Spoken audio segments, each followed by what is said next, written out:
Well, I went to North Carolina A&T.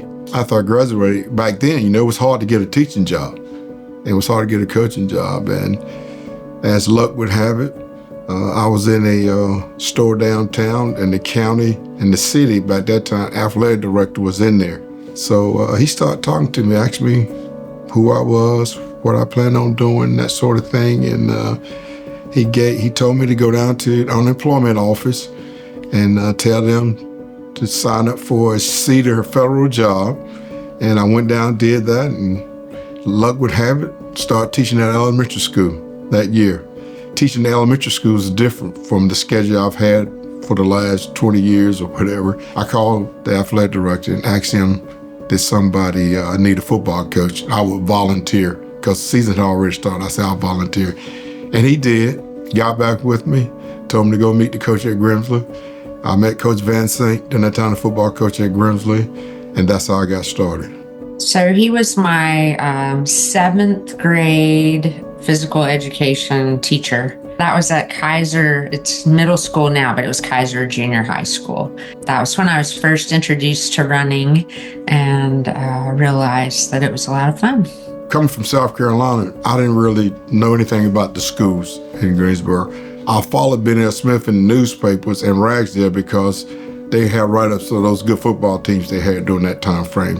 When I got out and started meeting the people, starting with Coach Jameson, and he was one of the founding members of the Coaches Association. And I remember my first 3 years that a state basketball championship game was in Grimsley's gym, sitting there with Dean Smith and Lefty Rizell in the gym. So I'm thinking, okay, we're having a state championship game in this gym. The history there, especially walking in that gym and seeing over 100 state championship banners in that gym. I met Coach Woodward when I got the job at Grimsville in 1984. He had coached football, but he was going to get out of it then. And so we struck up a friendship, and he was the track coach at the time, and I coached track for him. I wished I could have got him into coaching football for me, because he would have been great for us. And he, like I said, he's just a great human being, and he'll be a great representative to the Hall of Fame. I had some injury problems, so I had to change shoes regularly, running shoes. And one day Coach asked me what I did with the old shoes, because they weren't, for someone who didn't have injury issues, they weren't particularly worn. They were just too much for me. And I'm like, oh, we got a pile of them in the garage. And he asked me if he could have them.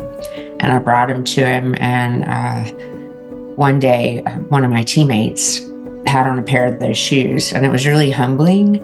But it was also, because we were always a team. That was really important to Coach. That was just one of the ways that we supported each other. And so it kind of registered then, and it stayed with me, that give to other people and be generous.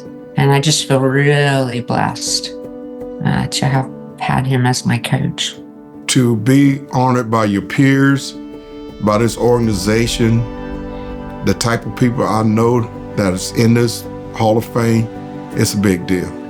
And I'm proud to be in it. I'm glad it comes now, at this age I am now, because my grandkids will get to see it, my children will get to see it, my mother-in-law get to see it, my siblings, they all will get a chance to see this award. So yeah, I'm happy.